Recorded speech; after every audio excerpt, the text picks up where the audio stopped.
कथा बहुत सुंदर है कि दक्षिण भारत में एक स्थान है जिसका नाम है श्रीरंगम। क्या नाम है? पीलू। श्रीरंगम। श्रीरंगम में भगवान पौढ़ानाथ विराजमान है, ऐसे शेष शैया पर पड़े हैं। और वहां एक आचार्य चरण विराजते थे जिनका नाम था श्री यामुनाचार्य जी। क्या नाम था? यामुनाचार्य। और दक्षिण में एक स्थान है कांचीपुरम, वहां कांचीपुरम में विराजमान थे श्री रामानुजाचार्य। तो व्यास मंच पर भागवत जी के नीचे आप लोग तिलक का दर्शन कर रहे हो ना, ये रामानुजाचार्य जी का तिलक है। तो रामानुजाचार्य जी के मन में आया कि मैं यामुनाचार्य जी से दीक्षा ले लूं। और उसी समय यामुनाचार्य जी के मन में आया कि अब मैं वृद्ध हो गया हूं, मेरे बाद इस गद्दी पर बैठने का अधिकारी कांचीपुरम में विराजमान रामानुजाचार्य है, क्यों ना मैं उनको बुला करके गद्दी पर बैठा दूं। लेकिन इस बात को जब ठाकुर जी ने सुना कि यामुनाचार्य जी और रामानुजाचार्य दोनों मिलने वाले हैं, गुरु दीक्षा देने वाले हैं और ये उनके शिष्य बनने वाले हैं, तो ठाकुर जी को चिंता हो गई। क्यों? बोले भैया अगर ये दोनों आचार्य मिल गए तो पूरी पृथ्वी का कल्याण करके उद्धार करके सबको वैकुंठ पहुंचा देंगे और फिर पृथ्वी पर कोई बचेगा नहीं जन्म लेने के लिए। ये पृथ्वी केवल समुद्र और पेड़ पौधों से ही घूमती रहेगी अकेली, इस पर मानव तो बचेंगे ही नहीं। और केवल मानव नहीं, ये जीवात्माओं का भी कल्याण कर देंगे, ये पशु पक्षियों का भी कल्याण कर देंगे, क्योंकि दोनों में भक्ति की ऐसी स्थिति है, ये जहां जाएंगे वहां कल्याण करते चले जाएंगे। और अगर ये दोनों मिल गए, पूरे विश्व का कल्याण हो गया, तो फिर धरती कैसे चलेगी? इसलिए ठाकुर जी ने विचार किया इन दोनों का मिलन होना नहीं चाहिए। सोचो, ठाकुर जी कह रहे हैं ये दो भक्त मिल ना जाएं, क्योंकि ये दोनों मिल गए तो पूरी पृथ्वी का वैकुंठ गमन करा देंगे, सबका कल्याण कर देंगे। तो यामुनाचार्य जी गए, ठाकुर जी पौढ़ानाथ रंगनाथ भगवान के पास जाकर के बोले भगवान आपने मुझे स्मरण किया।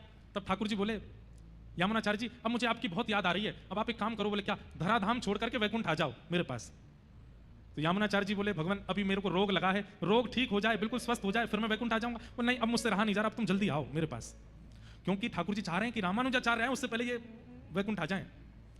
तो यामुनाचार्य जी बोले मेरे कुछ काम रह गए, उसके लिए कुछ समय मिल जाएगा? ठाकुर जी बोले कितना समय चाहिए? तो यामुनाचार्य जी बोले केवल 8 दिन का समय दे दो।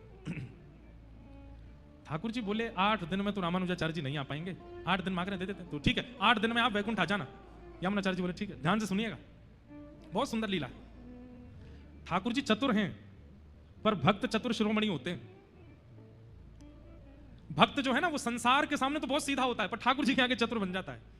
ठाकुर जी की चतुराई नहीं चलती भक्तों के आगे। तो यामुनाचार्य जी बोले 8 दिन का समय दे दो।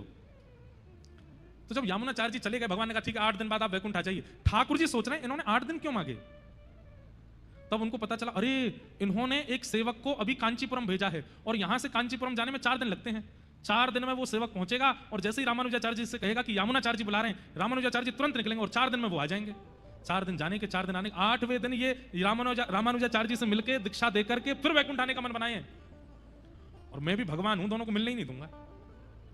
तब 4 दिन में सेवक पहुंचा और जैसे ही उसने रामानुजाचार्य जी से कहा कि यामुनाचार्य जी याद कर रहे हैं, तो रामानुजाचार्य जी तो बोले मैं तो बहुत दिन से सोच ही रहा था कि मैं जाकर दीक्षा ले लूं, तुरंत चल दिए।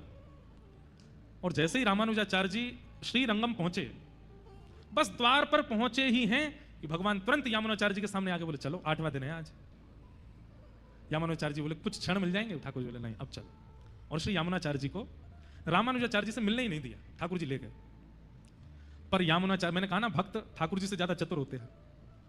तो यामुनाचार्य जी का जब परम पद हुआ वैकुंठ, तो उन्होंने अपने शरीर में अपने हाथ की 3 उंगलियों को बंद कर रखा था। ऐसे हाथ थे। कोई भी व्यक्ति प्राण त्यागता है या तो उसके हाथ खुले होंगे या पूरे बंद होंगे, लेकिन 3 उंगली बंद और बाकी के 2 उंगली खुले हुए। रामानुजाचार्य जी आए तो बहुत रोए, यामुनाचार्य जी के चरणों में गिर करके रोए। सर्वांगीण अंग का जब दर्शन किया, तो हाथ का जब इस रूप में दर्शन किया, तो रामानुजाचार्य जी समझ गए ये निश्चित मुझे कुछ आज्ञा कर रहे हैं। और वो तीनों आज्ञाएं जैसे ही रामानुजाचार्य जी ने बोली, पहली आज्ञा बोली तो पहला हाथ खुल गया, पहली उंगली खुल गई। दूसरी बात बोली तो दूसरी उंगली खुल गई, तीसरी बात बोली तो तीसरी उंगली खुल गई। मतलब भले ही वो चले गए, लेकिन फिर भी रामानुजाचार्य जी को ज्ञान दीक्षा तो दे ही गए तीनों आज्ञाओं से। और 3 आज्ञा कौन कौन सी थी? पहली आज्ञा थी, रामानुजाचार्य जी बोले गुरुदेव आप चाहते हैं कि मैं श्री भाष्य की रचना करूं? तुरंत पहली उंगली खुल गई। आप आज्ञा कर रहे हैं कि दक्षिण भारत में लिखे हुए जितने भी हमारे दिव्य प्रबंध हैं उनको मैं संस्कृत भाषा में लिखूं? दूसरी उंगली खुल गई। और तीसरी उंगली में आप चाहते हैं कि मैं वैष्णव धर्म का 10 दिशाओं में प्रचार करूं? तीसरी उंगली खुल गई, दीक्षा हो गई। लेकिन रामानुजाचार्य जी ठाकुर जी से नाराज हो गए। आपने मुझे मेरे गुरुदेव से मिलने नहीं दिया, अब मैं जीवन में यहां कभी नहीं आऊंगा। और ऐसा कहकर के रामानुजाचार्य जी चले गए। तो ठाकुर जी इतने व्याकुल हो गए कि मेरे भक्त चले गए, पर वास्तव में तो ये दोनों मिल जाते तो पूरी पृथ्वी का कल्याण हो जाता। अब श्रीरंगम की गद्दी पर रामानुजाचार्य जी के अलावा बैठने योग्य कोई और था नहीं। तब सब लोगों ने ठाकुर जी से प्रार्थना की कि नाथ यामुनाचार्य जी के बाद अब कोई आचार्य पदवी पर होना चाहिए, कौन?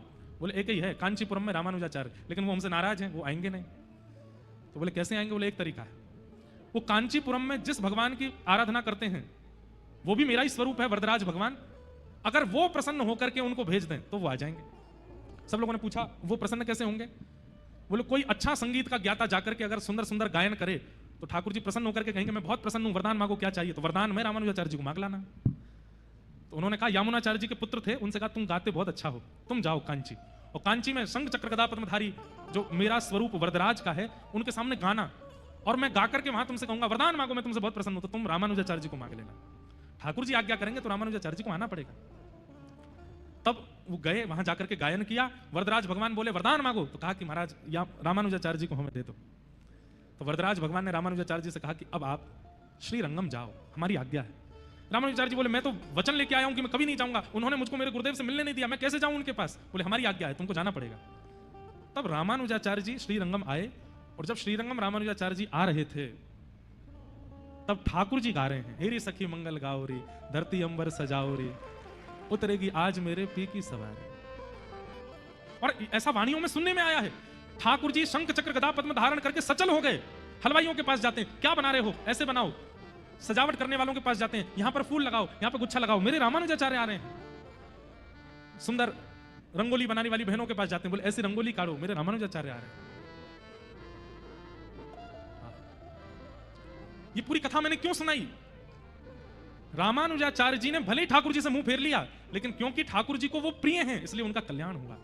हरिप्रिय बनो, हमारा कल्याण, खरगोन के लोग हमसे रीझ जाएं, खंडवा के लोग हमसे रीझ जाएं, इंदौर के नेता हमसे रीझ जाएं, भारत के प्रधानमंत्री हमसे रीझ जाएं, देश के राष्ट्रपति हमसे रीझ जाएं, इससे कोई काम बनने वाला नहीं है। जगतपति, जगत नियंता, जगदाधार जगन्नाथ हमसे रीझ जाए, ये हमारा कल्याण है, इसमें हमारा कल्याण। इसलिए ऐसे विचार, ऐसे कर्म, ऐसी क्रिया, ऐसा भोजन, ऐसा पहनावा, ऐसा सब कुछ करो जिससे वो रीझे। जिन भेषा मारो सांवरो रीझे, जिन भेषा मारो सांवरो रीझे, सोही भेष धरूंगी हो मैं तो सोही वेश धरूंगी हो, मैं बैराग मैं बैराग। जिन भेषा मारो गिरधर रीझे, जिन भेषा मारो सांवरो रीझे, मैं सोही भेष धरूंगी। कई बार कथा में ऐसा होता है, कई लोग हमको पर्ची दे देते, महाराज जी ये वाला भजन सुना देना। मैंने कि भैया सुनो, हम जनरंजन के लिए कथा नहीं करते, हम कथा करते हैं हमारे ठाकुर जी खुश हों। हमारे ठाकुर जी को लगेगा तो हम गाएंगे, और नहीं लगेगा तो तुम 7 दिन पीछे पड़े रहो तो भी नहीं गाएंगे, क्योंकि आपको रिझाने के लिए कथा थोड़ी कर रहे हो, और ना आप हमको रिझाने के लिए कथा सुन रहे हो। आपका और मेरा दोनों का उद्देश्य क्या है? जिन भेषा मारो सांवरो रीझे, मेरे कर्मों से, मेरे विचारों से, मेरी क्रियाओं से, मेरे वस्त्रों से, मेरे व्यवहार से वो रीझ है, बस ये होना चाहिए। तो कल्याण क्या है? हरि प्रिय बन जाइए, हरि के प्रिय बन जाइए। हरि तो सबको प्रिय है, पर हरि को जो प्रिय है उसका कल्याण हुआ है। तू है सखी बड़ भाग बड़ी, नंदलाल तेरे घर आवत है। ये कौन है? हरिप्रिय ठाकुर जी आपके घर आते हैं। तू अपनो श्रृंगार करत है, ये दर्पण हाथ दिखावत है। तू है सखी बड़ भाग बड़ी, नंदलाल तेरे घर आवत है। ठाकुर जी प्रिय बन जाएं, ठाकुर जी के प्रिय हम बन जाएं, उसमें हमारा कल्याण है।